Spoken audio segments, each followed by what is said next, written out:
ایک بندہ مجھے کہنے لگا کہ بڑی پریشانیاں ہیں، تو میں نے کہا اللہ کی مخلوق کے لیے آسانیاں پیدا کرو. تو اس نے کہا میں تو کسی کو کوئی تکلیف نہیں دیتا. میں نے کہا کہ آپ کے گھر کے سامنے گلی کتنی چوڑی ہے؟ تو وہ کہنے لگا 12 فٹ کی گلی ہے. تو میں نے کہا کہ آپ نے جو تھڑا بنایا ہے وہ کتنا آپ نے بنایا؟ کہتا 3 سیڑھیاں. تو میں نے کہا کہ یہ اللہ کی مخلوق کو تکلیف نہیں ہے؟ 12 فٹ کی گلی ہے، لوگوں کی بیچاروں کی کبھی گاڑیاں بھی گزرتی ہیں، جنازے بھی گزرتے ہیں، اور تم نے 3 سیڑھیاں اس گلی کے اندر رکھی ہوئی ہیں، اور تم سمجھتے ہو کہ میں کسی کو تکلیف نہیں دے رہا. تم لمحہ لمحہ اللہ کی مخلوق کو تکلیف دیتے ہو.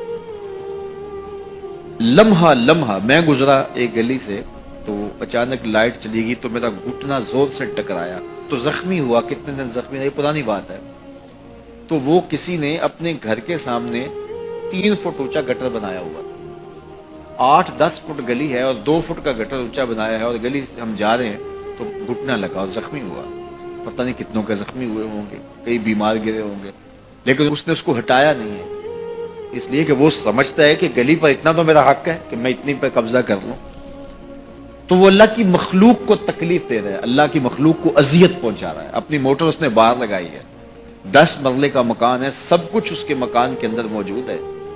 اس نے ایک ایک جگہ واش روم بھی اس نے بڑا چوڑا لمبا بنایا ہوا ہے، لیکن 3 سیڑھیوں کے لیے اندر جگہ نہیں ہے، 3 سیڑھیوں کے لیے باہر اللہ کی مخلوق کو تکلیف دے رہا ہے.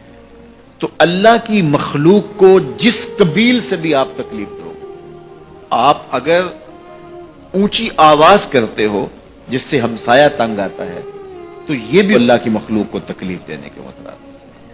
ہمارے دین نے تو ہمیں کس قدر آسانیاں سکھائی ہیں، کس قدر سہولتیں ہمارے دین نے ہمیں دی ہیں، اور لوگوں کی جان سوکھی رہے، لوگوں کو تکلیف میں مبتلا نہ ہونے دیں، لوگوں کو اذیت میں مبتلا نہ ہونے دیں.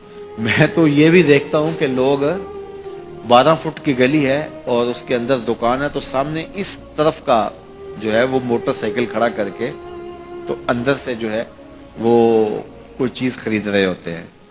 تو باہر سے کوئی بیچارہ آ کے ہارن دے رہا ہو، اور کھلو جا، کوئی نہیں ٹکالی پہ.